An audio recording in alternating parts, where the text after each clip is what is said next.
Let's take a quick look at your golf swing here. I like the way that you're gripping the golf club. Looks like it's in a much stronger position, so that really helps with the open club face. So great job on getting the grip and the setup. And so the big concern here is right here when you get into impact, and you can see how much of a hangback we've got going on. So what I want you to do is imagine the golf swing more of a circular motion, and that the bottom of the circle here is more should be more here in front of the golf ball, and that's why we have weight shift in the swing.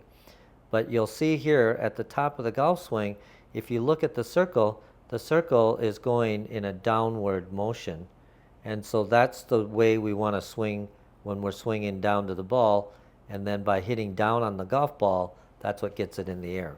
But in this position here, you can see how you're kind of hanging back, and so that's why when you said you stayed more on your left side, it made a big improvement. And so I think that's the first lesson, is to make sure you start with more weight on your left side and pretty much keep it there throughout the whole golf swing for a while. And later on we'll talk about weight shift and stuff. But right now feel like you've got 70-30 when you're set up at address, and then when you make your backswing, feel like you've even got more on your left side, so that by the time you get down to the golf ball, you'll have your weight shift already done. Okay, so making sure we start with more weight on our left side and keeping it there to start with. So then when we look at your golf swing from down the line, I can see your grip is great here. I like how you're getting set up.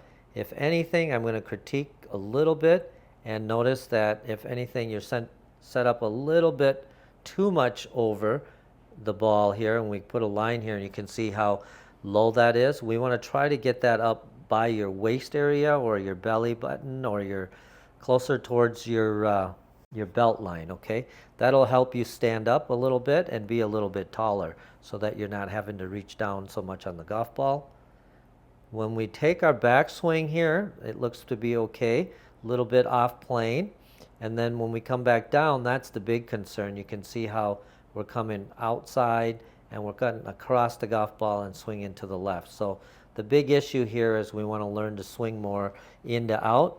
I have the X drill there in chapter 4, I believe, the downswing, where we put 2 shafts in the ground. The first shaft is to help you with your backswing. So you swing it forward first and then swing it back straight along that shaft and then up to the top of your golf swing. Now when you come back down on your downswing, what we want to do is come down the second shaft and swing out to the right. So if you click on the photo on the down the line, you'll see that it does send you to a link to show you how to go forward, back, and then swinging it out to the right.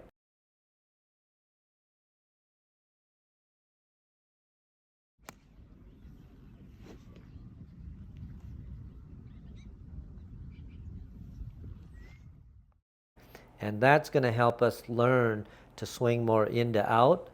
And so the 3 things that I want you to work on is starting with more, you've got your grip part. Keep more of your weight on your left side and keep it there. And then what we want to do is we want to work on hitting down on the golf ball. And before we do that, we want to also swing more in to out. So weight on our left, swinging down and swinging more in to out. And I think those 3 things will be the best homework, and you're going to see the quickest results. The Flamingo drill, where we worked on just trying to stay more on your left side, and so that kept us from having to slide around so much, and then to get to the bottom of the swing arc so that we can hit low point. And when we can hit low point, then we can compress the ball and not work so hard on trying to shift going back and forth.